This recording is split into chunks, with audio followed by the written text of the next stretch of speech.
Christmas అనే పదము రెండు పదాల కలయిక.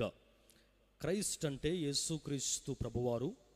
మాస్ అనే పదము లాటిన్ పదములో నుంచి, మాస్సే అనే పదంలో నుంచి డిరైవ్ అయింది. మస్ అనే మాటకు ఆరాధన, దేవుణ్ణి స్తుతించుట, ఆయన నామాన్ని గణపరచుట.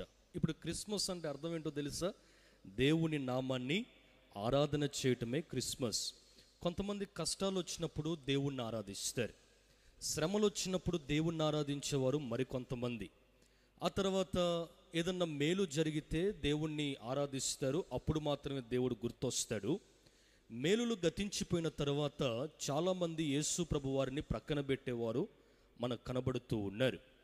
దేవుణ్ణి మనకు మంచి జరిగినప్పుడే ఆరాధించడము, లేదా ఒక ఆదివారం దేవుణ్ణి మహిమపరిచి ఒక 4 ఆదివారాలు ప్రభువుని మర్చిపోవాలని బైబిల్ మనకి ఏనాడు కూడా చెప్పట్లేదు.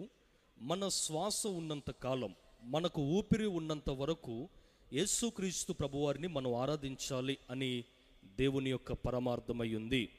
క్రిస్మస్ అంటే నిజమైన విధానం, నిజమైన మీనింగ్ మనం తెలుసుకోకుండా ఎన్ని క్రిస్మస్లు జరుపుకున్నా వాటి ద్వారా మనకు దీవెన ఆశీర్వాదాన్ని మనము చూస్తామంటారా? 2025 క్రిస్మస్ వచ్చింది, చక్కగా కొత్త బట్టలు కొనుక్కుంటారు, కట్టుకుంటారు, చక్కగా కేక్ కట్ చేసుకొని తింటారు, అందరు చక్కగా తింటారు, తర్వాత భోజనం చేస్తాం, వెళ్ళిపోతాం. ఆర్భాటాలన్నీ ప్రక్కన పెట్టేస్తే ఏం నేర్చుకుంటున్నాం?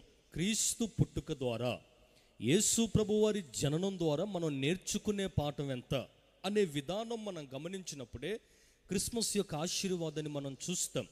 అసలు యేసు ప్రభువారు ఎందుకు ఈ లోకానికి వచ్చాడు? ఈ లోకానికి ప్రభు రావడం ఉన్న ఉద్దేశం ఏంటి? What is the reason that Jesus came down to this world? యేసు ప్రభువారు ఈ లోకానికి రావడం ఉన్న ప్రత్యేకమైన ప్రణాళిక ఏంటి అంటే, ప్రతి ఒక్కరికి నిత్య జీవాన్ని కలుగచేయాలని దేవుడి లోకానికి వచ్చారు.